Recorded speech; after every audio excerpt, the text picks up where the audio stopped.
The studio lights flashed like tiny suns, radiating a fierce glow across the smooth glass table at which world leaders were seated, silent, solemn, and strained. Among them, President Donald Trump shifted forward, his voice slicing keenly through the worldwide broadcast. "Dignity speaks for Africa," he declared with biting words. "But where is your power? Where is your influence on a global scale? Leadership isn't given. You have to earn it." An uncomfortable murmur ran through the room, but one man did not budge. Captain Ibrahim Traoré, sitting silently next to Rwanda's president, stayed calm, his hands clasped, his face inscrutable. He did not blink. He did not flinch. Sometimes quiet isn't timidity. Sometimes it's lightning. Trump went on, reveling in what he took to be superiority. "Leadership," he repeated, "isn't for people who beg at the table." Then the space shifted. Traoré turned, calmly, deliberately, and locked eyes with Trump.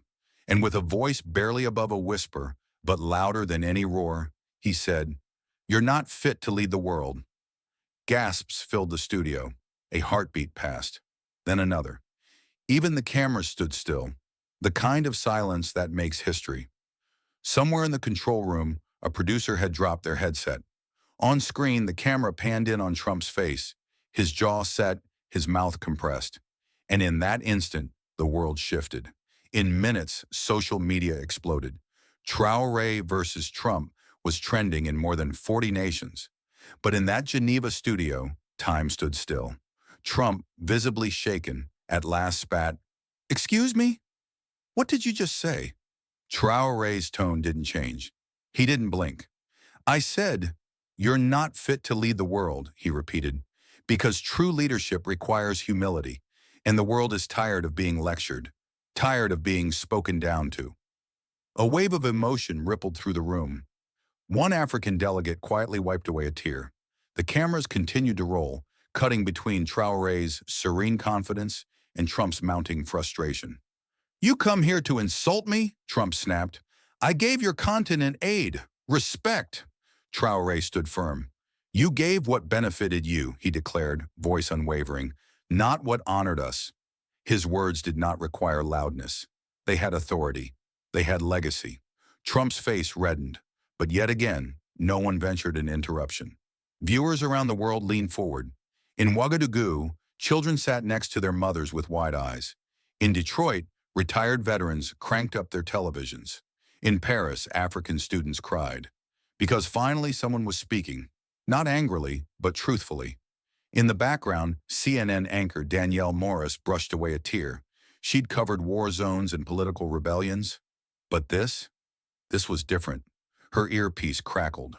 "Hold on to this." The audience just doubled. She entered camera range, voice quivering with seriousness.